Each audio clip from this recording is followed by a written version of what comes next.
Welcome to the Software Process and Measurement Cast number 726. I'm Tom Kegley, your host. Today, Mr. Allan Kelly returns. We discuss the fact that backlogs often become dumping grounds. Allan suggested an energetic solution. That's why it's titled Nuke Your Backlog. We also discussed OKRs and whether they're related to backlogs.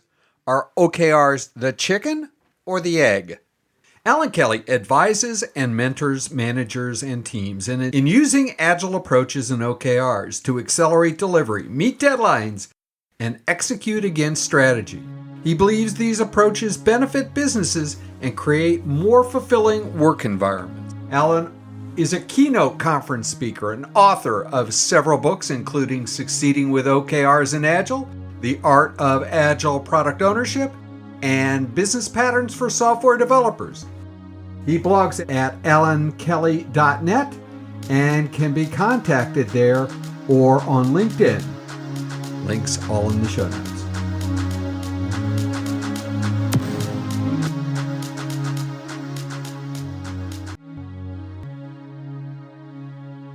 Allan Kelly, welcome back to the Software Process and Measurement Cast.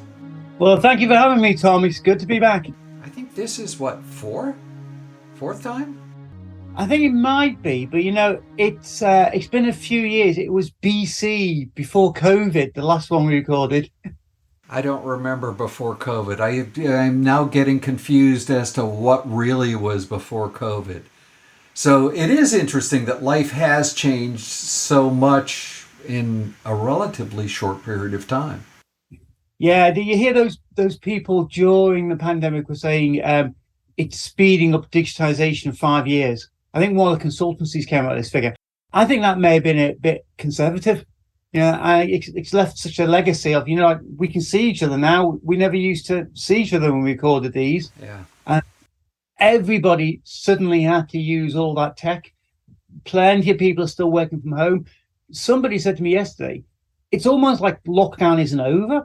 Because he still spends most of his days working online from his home, and because he's not going back into the office, he's missing some of that interaction. But there's elements of it which will always be with us. I read an article, and I'm not 100% convinced I remember who it was from. I think it was Gallup or it might have been McKinsey, one of the two, yesterday, that suggested that over 60% of the workplace doesn't want to go back, and that roughly at least their estimate over the next 5 years is that roughly 40% will be hybrid, and that number will actually increase over the next 5 years.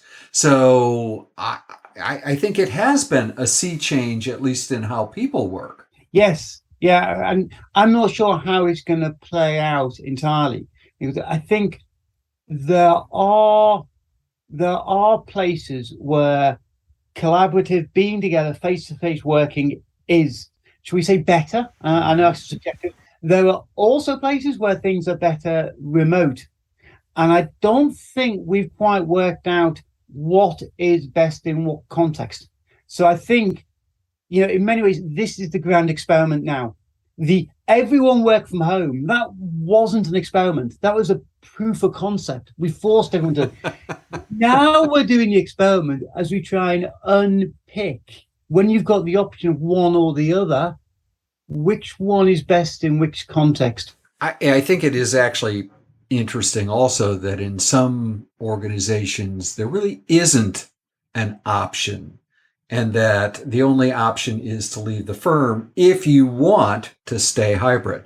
I read another article, I think it was in the New York Times. Tesla, when they moved to Austin, Texas, their high lord, Mr. Musk, requires everybody to be in the office. It is a hard requirement for employment. They're having problems filling roles. And I hear stories about multi-billionaire landlords that are requiring firms to increase their occupancy so that they can increase the value of their property and keep their other businesses solvent. So I think there's a lot of different pressures in the world around us that aren't necessarily what you and I have to deal with on a day-to-day basis that are still yet in play. So I agree with you. I don't know what 5 years is going to look like, and it'll look different. That's all I think we can 100% agree on. Yes, yes. But we weren't going to talk about remote working, were we? No. But it's been a while since we've talked, so it's like, oh my God, I get to talk to Allan. Let's actually start with OKRs. Yeah. OKRs are really like OKRs on some days, and on some days, if I played golf, which I don't, I would walk on the whole concept of OKRs with golf shoes. But before we dive in on OKRs, let's start with your take on the definition of OKRs. The definition of OKRs, well, that's dead easy. The O is for objective, and the K and the R are for key results. So the objective bit is really quite easy. We can agree on objective, but then the key results is where it gets tricky. And I think the obvious way we all tend to see them, it's almost like, for those versed in Agile, it's almost like the objective is the epic and the key results are the stories. Or think of it as Lego bricks. The objective is the house we're going to build, and the key results are the little Lego bricks. And that's the way it's the obvious way to see it. But I also think it's the wrong way to see them.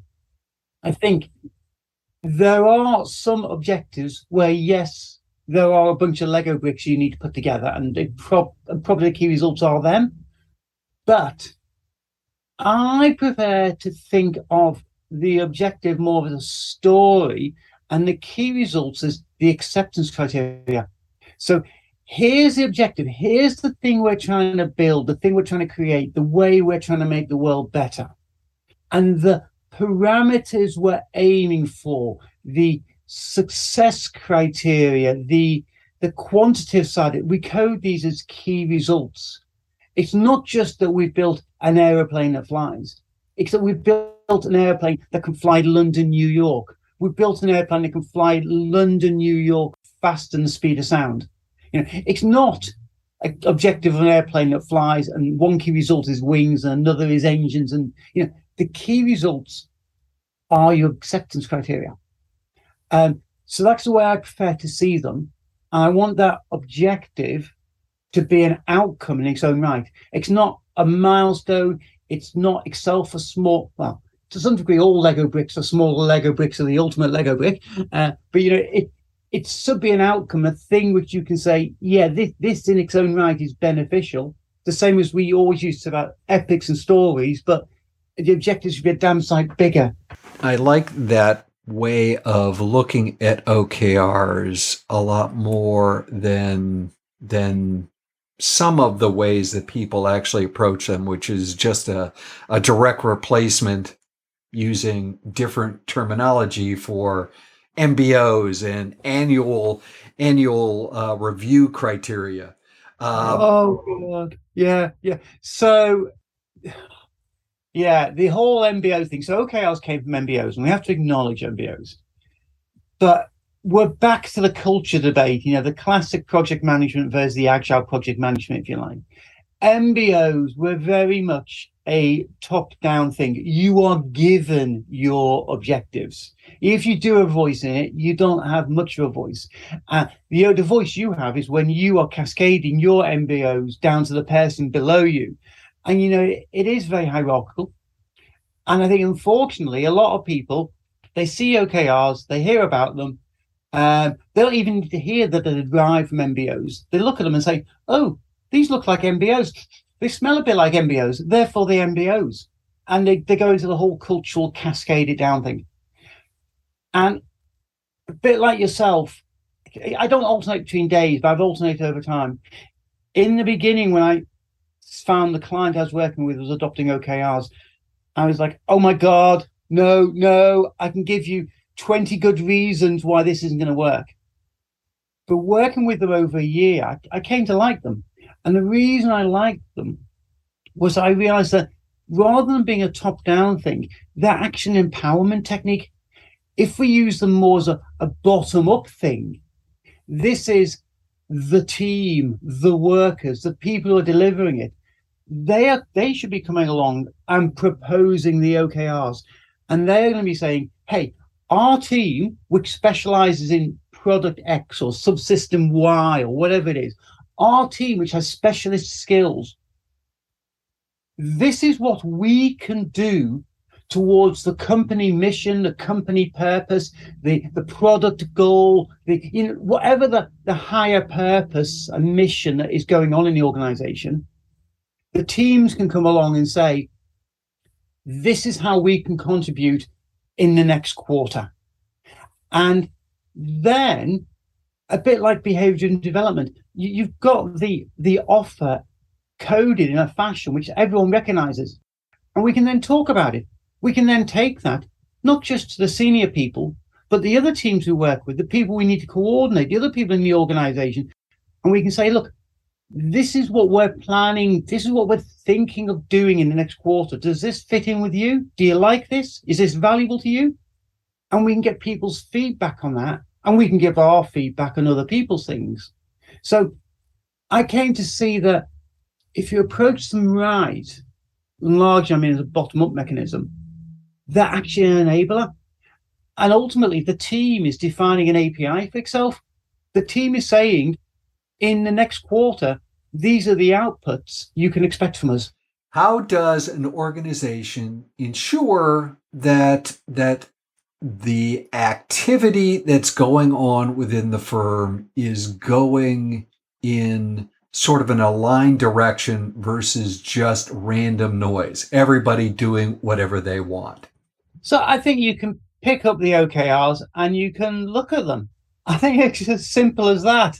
I think you're saying to the teams, give us your API, give us your intended outcome for the next quarter, and you can just look at it. So there's a consultative process that goes along with OKRs. It's not, no team is an island. So I think teams should be showing the OKRs they intend to execute against it to other people in the organization. They should be showing it to their stakeholders. They should be showing it to their managers who are stakeholders. And I think it's really as simple as looking at these things and saying, so the team is proposing a bunch of changes to an iPad app. Can I remind you that we don't have an iPad app and there's nothing like that in the business strategy? It should be fairly obvious if you look at the OKRs. And if the team cannot justify why the thing they are proposing to do will contribute towards the bigger purpose, the bigger mission. Now, it may be they've got more fine-grained details to sort out, but I would expect them to be aware of who are their customers, who are their stakeholders, who are their suppliers within the organization, teams who may be using their product and teams they may be taking product from. And I think part of the OKR setting process is as simple as going and saying to people, this is what we're hoping to give you in the next quarter, or what are you going to give us in the next quarter? And saying to people, that really isn't a priority for us. The problem is if you've got some higher authority trying to mandate all this stuff down, that's disempowering for the teams. The other problem you've got is, and this is getting worse with DevOps and continuous delivery and product discovery, and is that the teams and the people on the teams, specifically the product owners, know what the demands on the team are. They know what the actual customers are demanding. They know the kind of software updates they need to do to keep it secure. They know their own plans of where they want to take the product. They know what other teams in the company may want from them. There is not one source of demand on a team. Maybe there are some teams out there with one source of demand, but our customers, people who are taking things off, there are multitudes of them. And this is why teams that are trying to pursue a DevOps strategy have trouble delivering projects, because they've got to keep the lights on and they've got to create new stuff. So the people who are best placed to look at all these demands and decide what we're going to do is the team themselves. There's no higher authority that can do this for you, because no higher authority can have as much information as the team has. Cool. I think that's, and you made a couple of extremely great points there. I did like the whole, whether you call it work intake or work entry, the problem that teams are struggling with. I would argue that you're not allowed to call it work intake if it's not under control. It's a little bit more violent of a word, work entry, or at least a little more violent of a phrase. But lots of organizations are pretty big. In a small organization, I could see you doing that, getting all that done once a quarter in about a week. Maybe you just check out and go to the pub and sort it all out, because you can get everybody into a booth.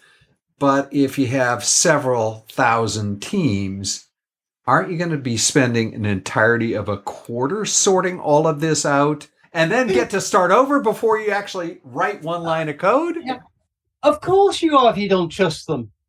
But if you don't trust them, why the hell are you employing them? Come on. We've always leveraged this whole idea of a hierarchy to make sure that people were doing the right. We now even have these wonderful tools called backlogs, where we list everything off and we create these OKRs and we shove a lot of that stuff into these backlogs. And they're 40,000 lines long. Backlogs don't scale. Oh, of course they scale. I saw an Excel spreadsheet that had, 70,000 lines on it. It scaled. Right. Backlog scale the same way a hole in the ground scales. Excellent. Down. Okay. So you may have 7,000 teams, but not all 7,000 teams interact, right? You're going to have teams divided up. And part of the trick here is to find I don't even want to say subsystems. Within those 7,000 teams, there's going to be different products and different subsystems within different products and all the rest of it. You need to get these down to manageable sizes. And this is where, the whole descale the corporation argument needs to come into it. And rather than putting a lot of effort into getting, brilliant managers are coordinating all these people, we need to get better at releasing the dependencies and setting people free and saying, go off and do the right thing. And, sometimes that grates with companies. The big one, and this is going to upset so many of your listeners when I say it, is software reuse. Software reuse is a major cause of dependencies, and we try and solve it with managing our dependencies. The other way of solving it is to get rid of the reuse. And I do read the odd learned journal, shall we say. I heard you actually wrote an article for a learned journal recently. I just published in the ACM for the first time. I had to hold my nose at the font style and all the rest of it. But I was reading a management journal a couple of weeks ago, and the author, I think he was from MIT or somewhere, was trying to warn executives about software reuse. And the reason he was warning them was because of security. And his example was Log4j. Of course, everyone uses Log4j. You'd have to be stupid to go and reinvent the wheel, wouldn't you? But then Log4j's got a hole, and all these systems now have a hole. And when you may not even be using Log4j, you may be using something which is using something which is using something which is using Log4j. And he was trying to point out, when you get into reuse and you use, particularly using third-party components, you've got this massive security combination explosion. So, I think we are questioning software reuse at a number of levels. We could probably record a podcast just about that. But, just in this context, and one of the ways of decoupling teams and reducing your dependency management is simply to stop reusing code.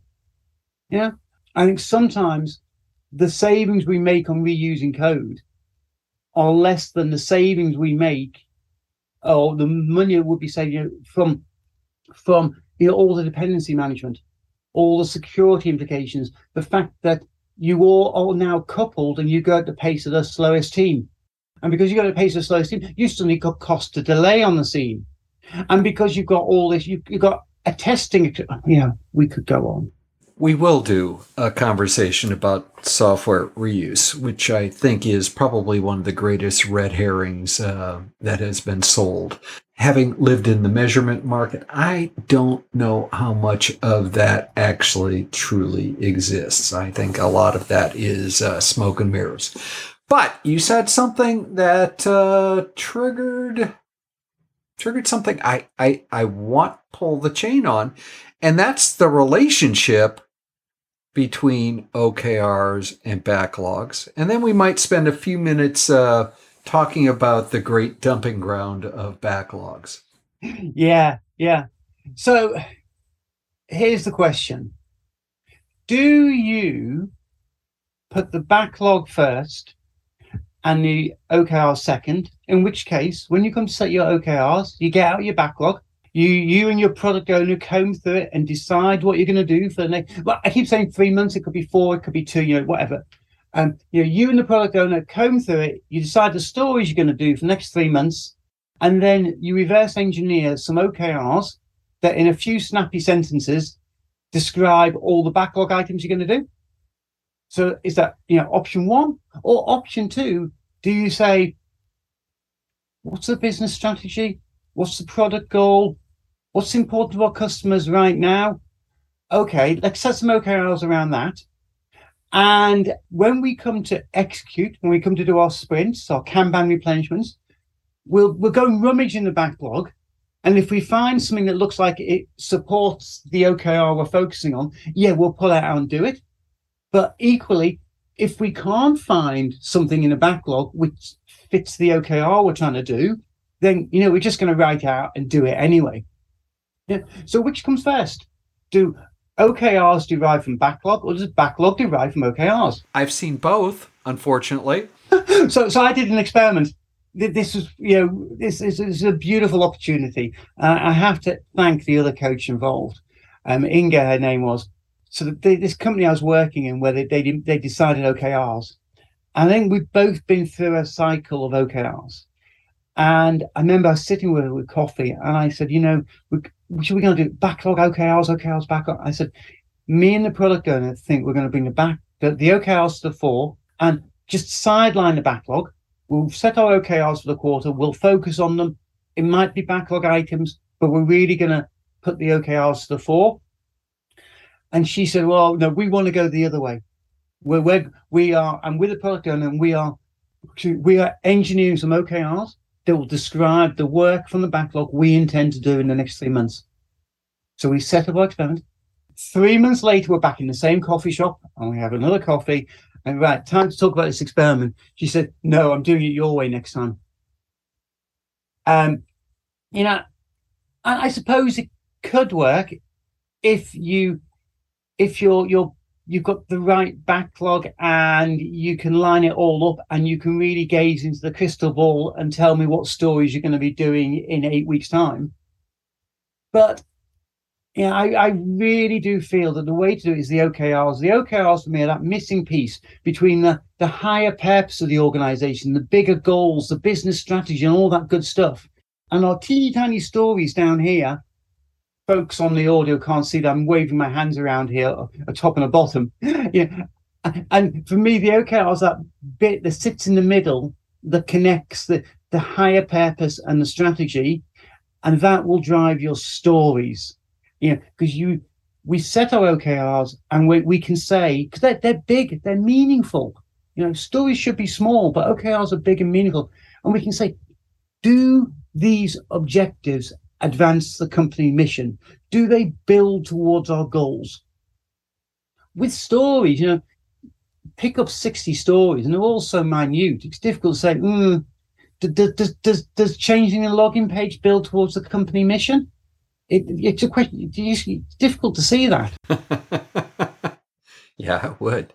But we've built these backlogs over time, and whether we want them not to scale or not, people have piled up stuff.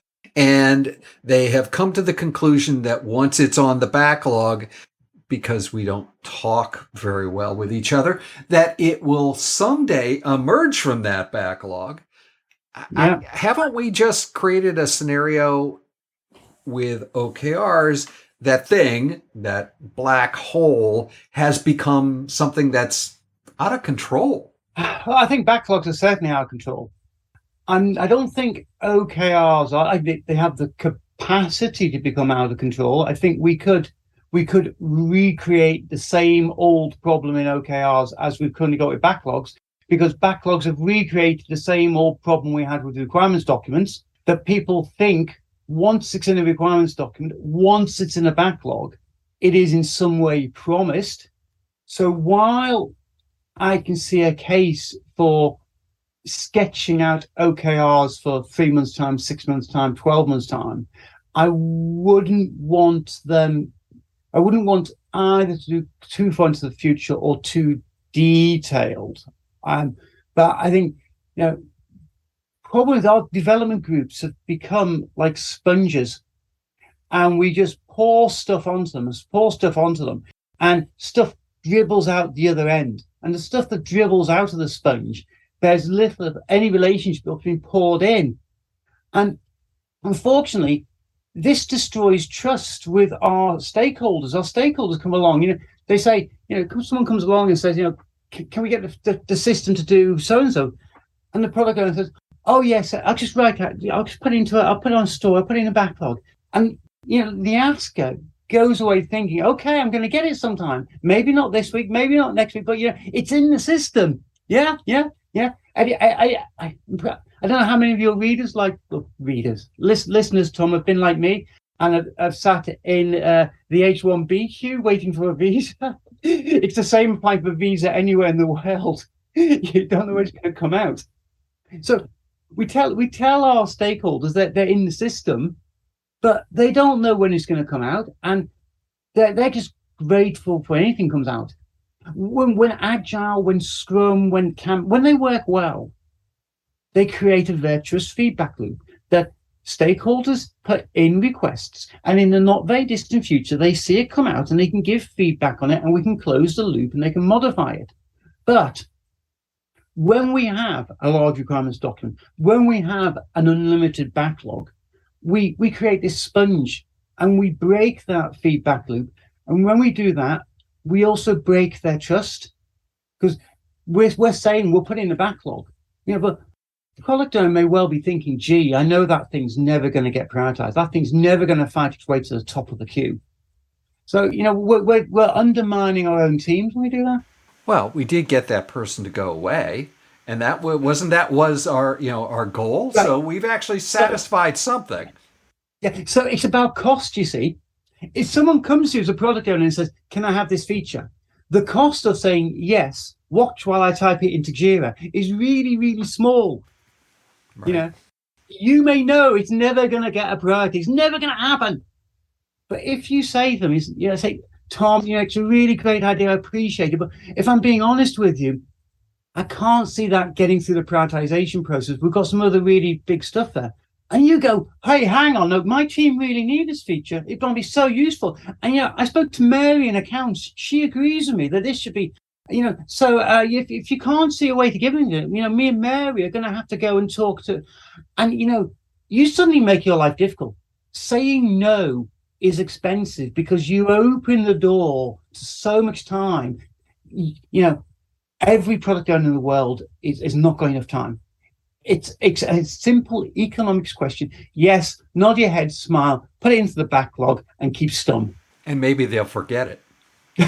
I mean, that's a possibility. So yes, avoiding the pain of saying no is probably a good way of surviving in some organizations, right? Yeah, and some organizations, they don't employ product owners to say no. The product owners, they've got only enough authority to rummage in the backlog and schedule items in a sprint.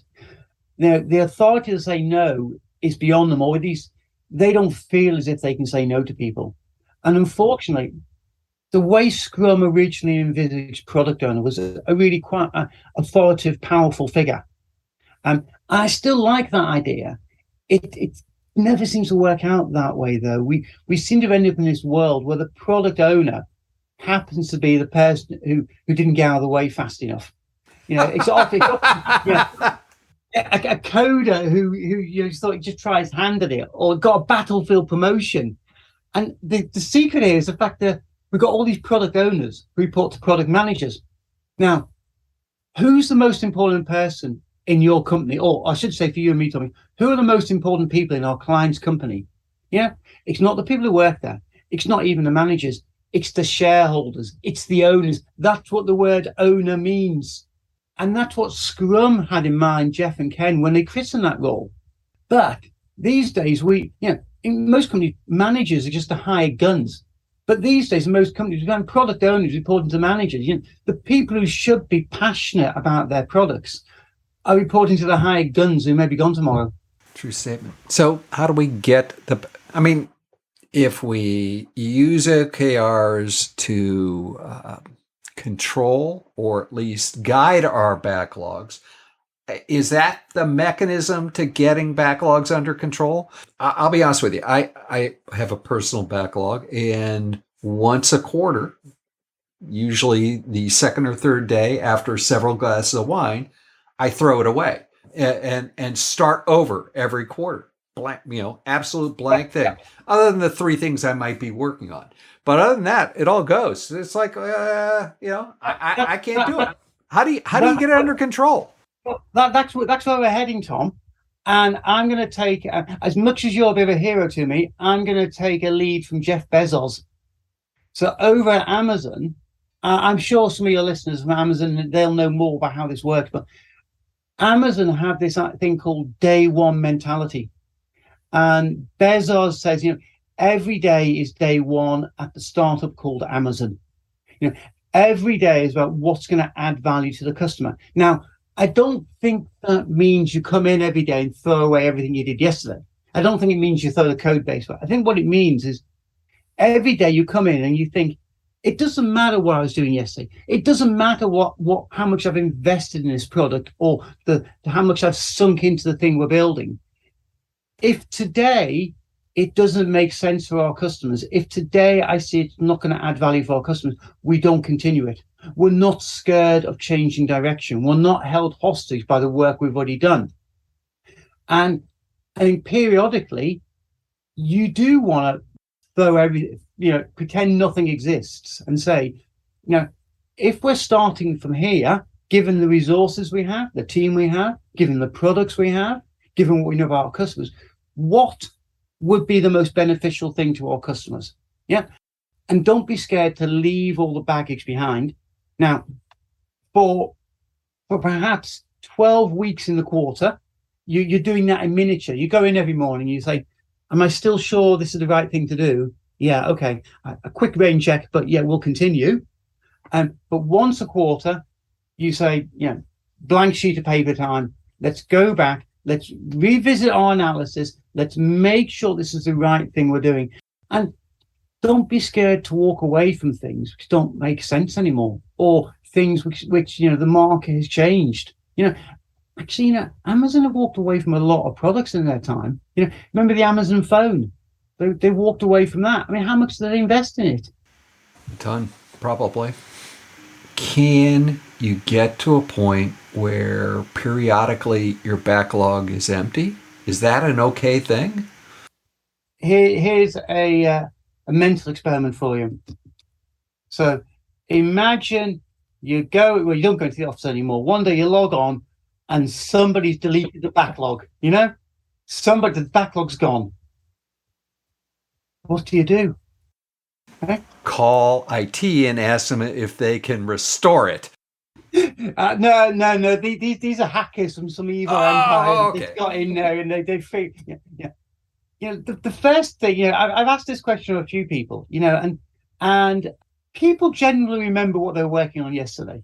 You generally know what the important stuff was yesterday.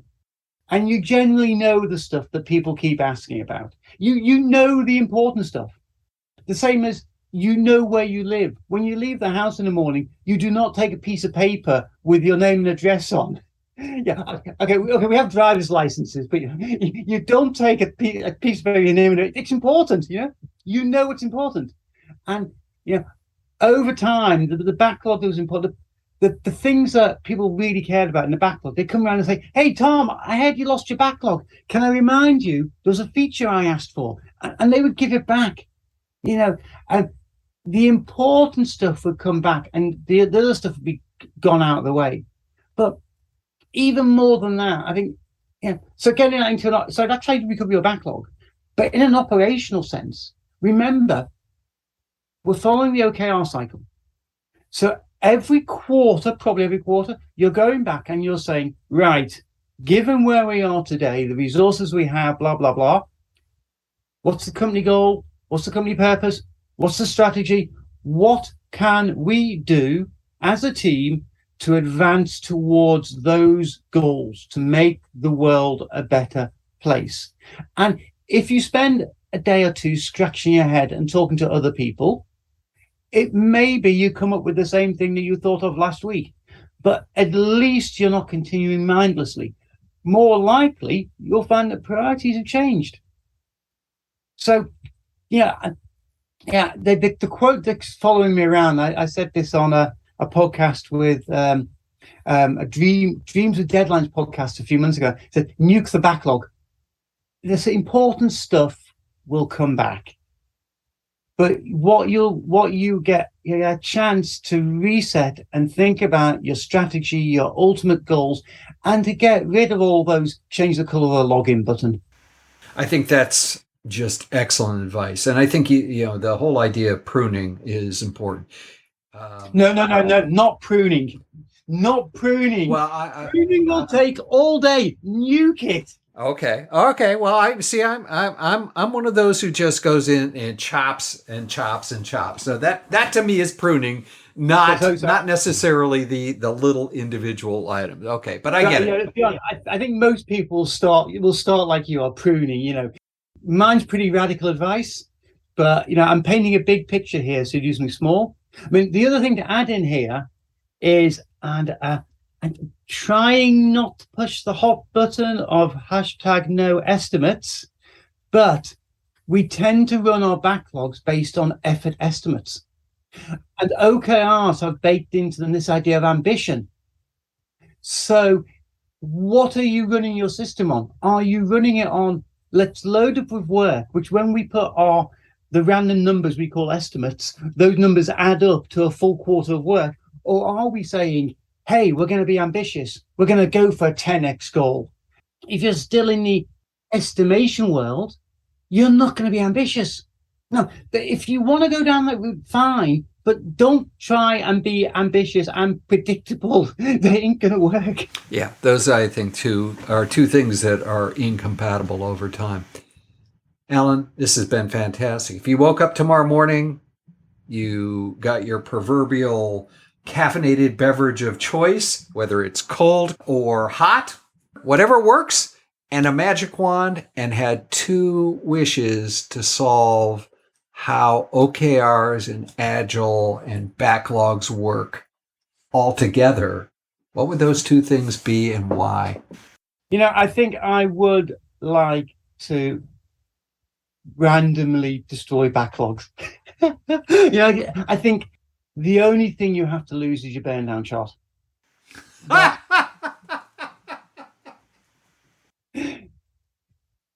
But I think so much of our world revolves on these backlogs, and our backlogs were in bottomless pits.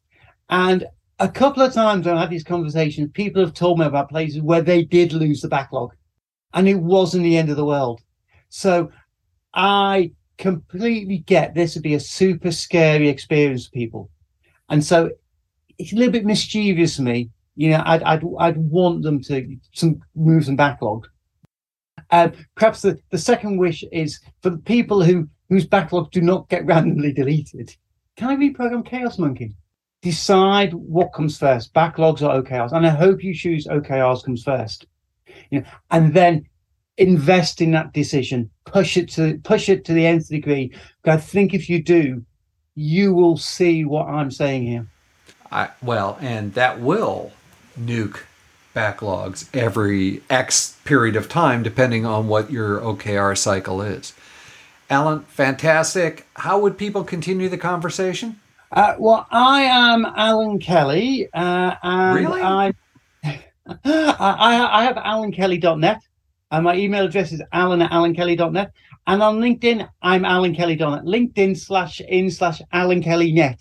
Yeah, it's fairly uniform. So I'd love to hear from people. I'd love to get feedback, see whether those of you who think I'm mad, anyone with questions, please reach out to me on LinkedIn. I don't tend to do Twitter so much these days. It's not good for the mental health. Yeah, I hear you. Thanks again. And as you know, we sort of wrap this up. I open up the platform for you to promote anything that you'd like. You could promote all of the books that you've written, all of those things. Certainly up to you. Anything you'd like, the platform's yours, Allan. I usually come on here and promote Agile on the Beach, but that is so big now. I don't need it's a world of its own. So I'm just going to go out and buy my OKRs book. It's there on Amazon, Succeeding with OKRs in Agile. Go read it, think for yourself. Absolutely. We'll have the link in the show notes to that. Allan, again, absolutely fantastic. I keep mentioning to myself in my head as we've been doing this, can't let this be so many years next. I think the last time we actually talked, it was you and me and Woody about Agile Guide. Yeah, Woody was a good conversation. Yeah. So we should put an annual date in, Tom. We could do that. I will at least put that in my I'll put that in my annual tickler where I have things like birthdays and things like that. I don't consider that a backlog. I don't blow that away once a quarter. And I actually do. I am not joking. I blow my personal backlog away every quarter. And it is fairly liberating. It allows me to rethink where I want to go in the next quarter. With the exception of, if I'm middle of a book right now and it is bridging quarters, and I'm not blowing that away because, there are other people involved with that. So, Allan, again, thank you. And I look forward to doing this again in hopefully less than a year. Thank you, Tom. I look forward to it too.